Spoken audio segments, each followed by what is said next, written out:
Pemirsa, sejumlah ruas jalan di Jakarta Selatan tergenang akibat hujan deras yang turun di Jakarta sore hari ini. Akibatnya arus lalu lintas pun tersendat.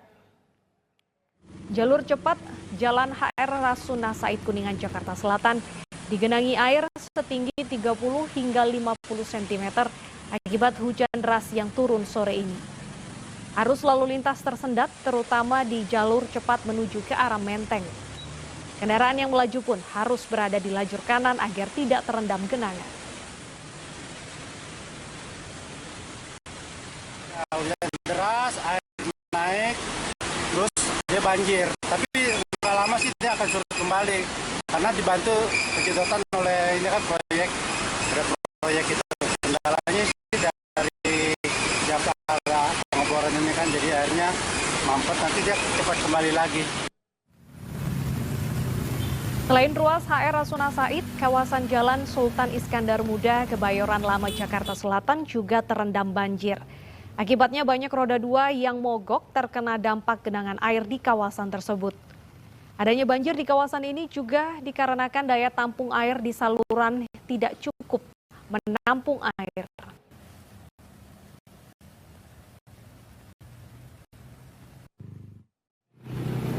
Ini ketinggiannya berapa sih, Bang? 40 cm. Memang kalau hujan deras gini sering terjadi genangan seperti ini, Bang? Ya, karena PHB sumur itu nggak menampung. Kita beralih ke informasi lainnya. Menko Polhukam Mahfud MD meminta kasus dugaan pungli dalam pelanggaran karantina Rachel V-nya diproses secara hukum. Menurut polisi, kasus itu masih dalam penyelidikan.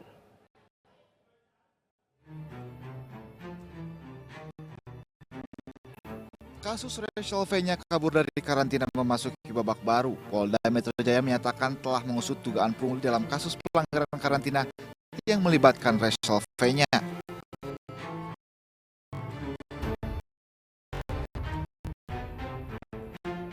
Dalam persidangan 10 Desember lalu, Rachel dan rekannya membayar 40 juta rupiah agar bisa lolos dari karantina sepulang dari Amerika September lalu.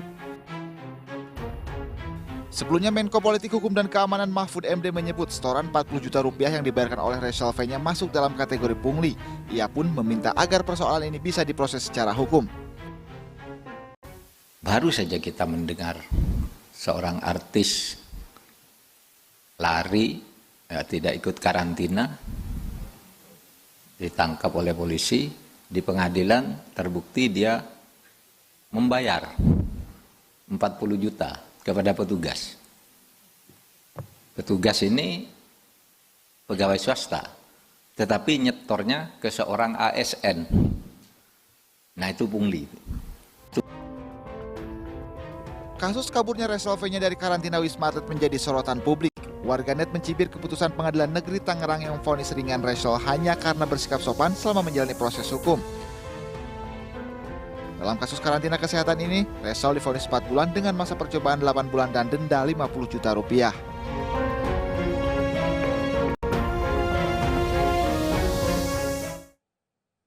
Presiden Joko Widodo meresmikan Bandara Ngloram di Kabupaten Blora, Jawa Tengah. Kunjungan kerja Presiden dilakukan saat varian baru COVID-19 Omikron mulai merebak di Indonesia. Bandara di Jawa Tengah kini bertambah dengan diresmikannya Bandara Ngloram di Kabupaten Blora. Presiden Joko Widodo hadir langsung untuk meresmikan bandara yang dapat dilandasi pesawat angkut ringan jenis ATR. Dengan adanya bandara ini, diharapkan kegiatan perekonomian serta aktivitas warga di Jawa Tengah akan semakin lancar. Kunjungan Presiden hari ini di Blora dilakukan saat varian baru COVID-19 Omikron mulai merebak di Indonesia.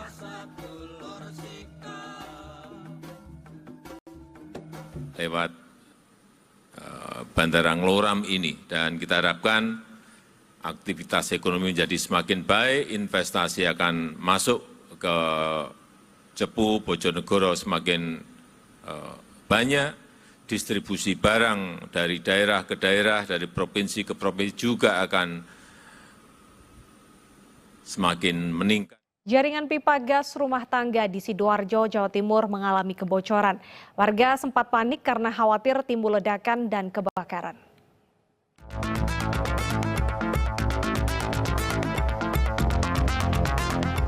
Petugas terus bekerja sepanjang malam memperbaiki pipa gas rumah tangga yang mengalami kebocoran di Desa Banjarsari, Tanggul Angin, Sidoarjo, Jawa Timur.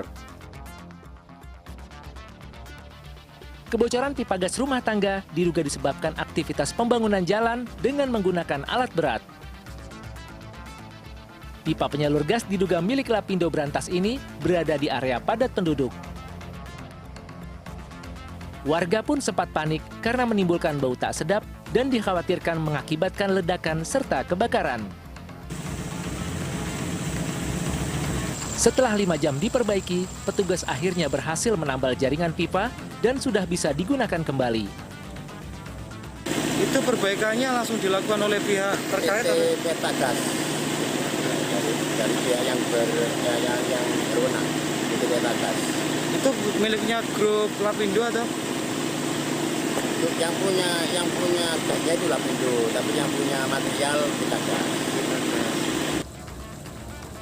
Hingga saat ini pendistribusian gas rumah tangga sudah normal, begitu juga pengerjaan jalan mulai dilakukan kembali. Dari Sidoarjo, Jawa Timur, Yoyo Agusta, iNews melaporkan. Status Gunung Semeru di Lumajang, Jawa Timur dinaikkan menjadi level 3 siaga, menyusul terus meningkatnya aktivitas vulkanik. Sementara itu, sebagian pengungsi keberatan dengan titik relokasi karena masih dekat dengan jalur aliran lahar.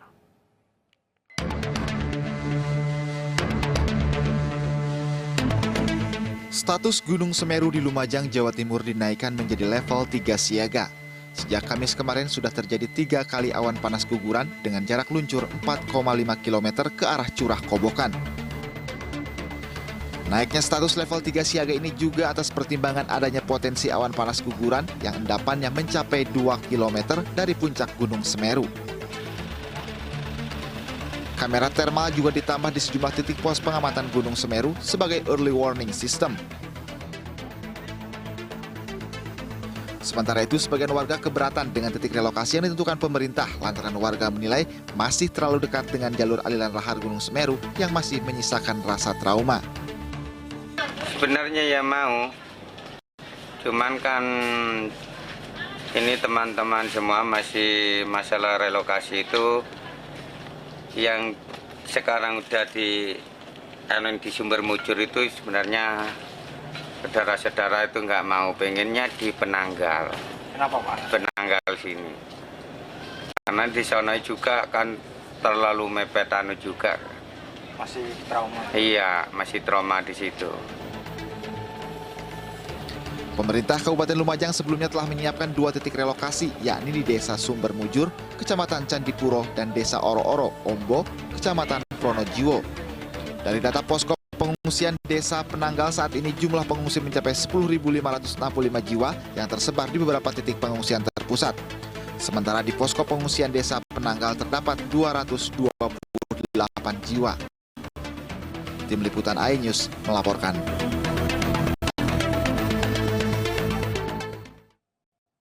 Sementara itu, pemirsa, beberapa hari usai diguncang gempa, ratusan warga desa Nangahele, Kabupaten Sika, Nusa Tenggara Timur masih bertahan di atas bukit. Mereka mengaku trauma dengan gempa susulan yang dikhawatirkan akan terjadi.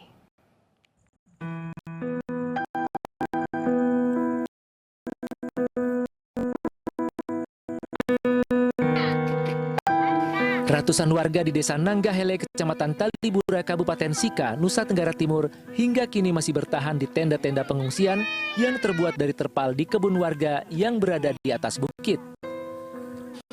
Setidaknya terdapat 224 kepala keluarga atau 730 jiwa di lokasi pengungsian ini. Hampir separuh di antaranya adalah anak-anak dan balita. Warga masih memilih mengungsi di dataran tinggi karena khawatir dengan ancaman gempa susulan dan tsunami meski peringatan tsunami sudah dicabut BMKG.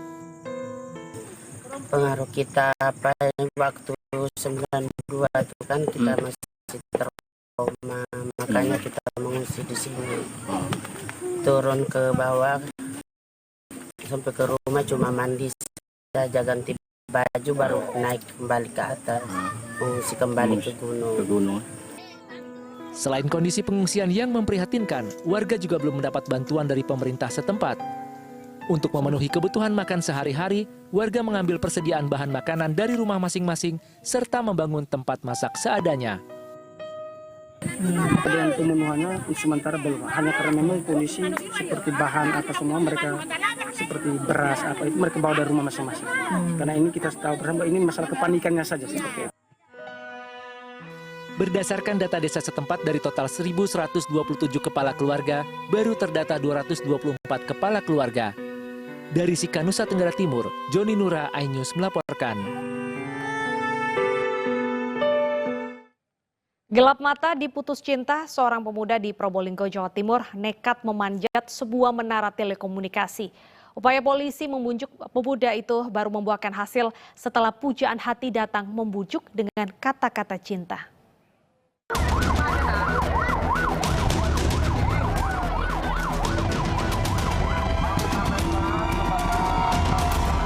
Warga menyemut di bawah sebuah menara telekomunikasi di Kelurahan Cebenglor, Probolinggo, Jawa Timur.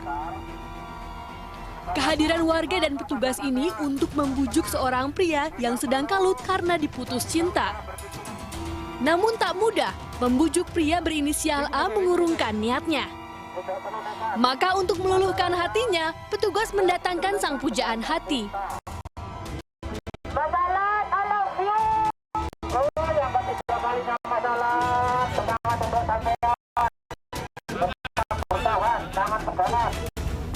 Bagaikan kata-kata sihir, pernyataan cinta dari pujaan hati membuat pelaku akhirnya mau mendengarkan petugas. Masih dalam kamar kafe lagi, Mas.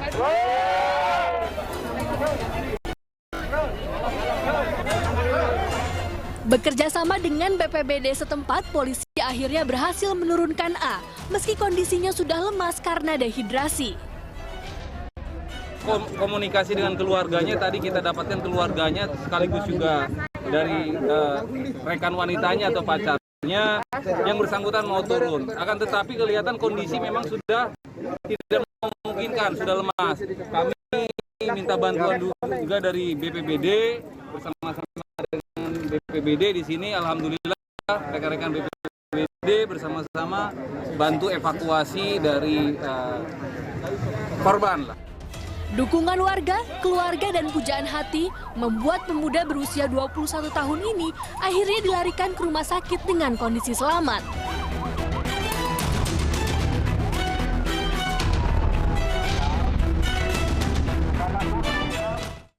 Masih soal percintaan, emosi ditinggal pacar karena pujaan hatinya lebih memilih pria lain. Seorang pemuda di Palopo, Sulawesi Selatan mengeroyok pria saingannya. Aksi pengeroyokan terekam kamera amatir warga hingga memudahkan polisi menangkap para pelaku.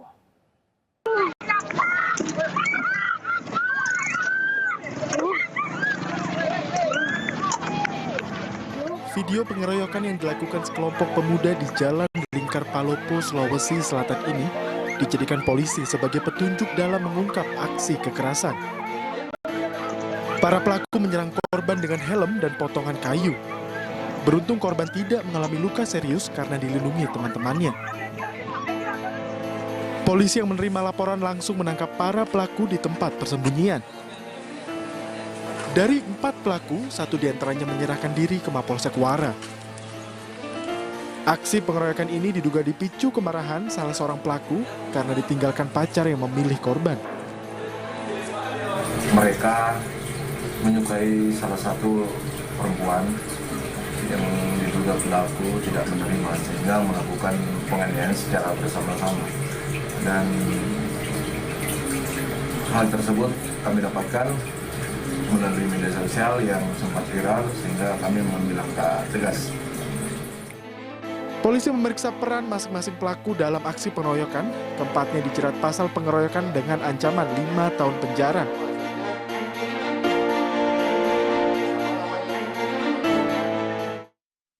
Dua rival abadi di Asia Tenggara, Indonesia dan Malaysia akan bertemu di laga terakhir Grup B Piala AFF.